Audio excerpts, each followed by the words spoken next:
Microsoft Excel has a different kind of functions which is usually user used, particularly on the date entries. So if we will put date entries, I will use control semicolon. Automatically it will show the current date. However, if I will open this worksheet tomorrow, still this date will not change because this value is static. However, if I will use function, which is today functions, then I will hit enter. Again, it will show the current date. But if I will open this worksheet by tomorrow, automatically this will update based on the date for tomorrow, which is May 23.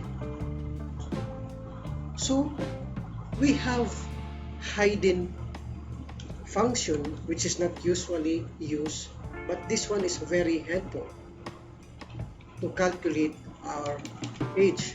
Okay, I will type my date of birth, December 19, 1976. I will type also another date of birth, September 24, 2008. I will type also May 22, 2003. Now we will calculate the age based on this date of birth.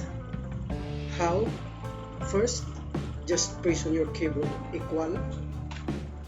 Then we will use date def, DIF, then open bracket.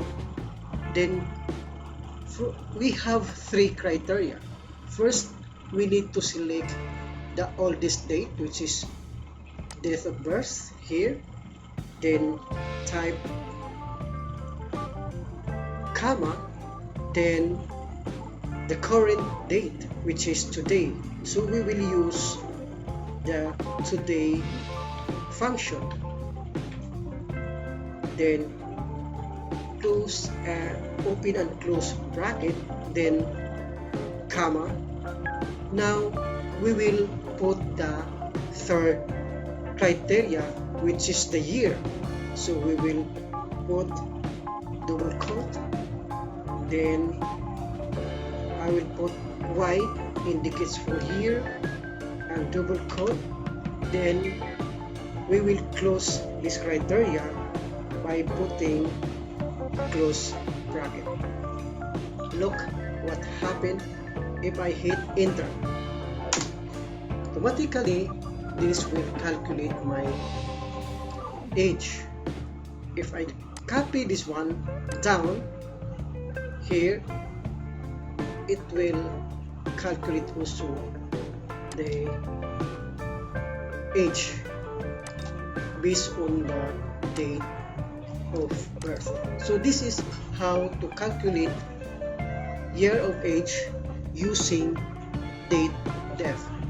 Thank you and God bless.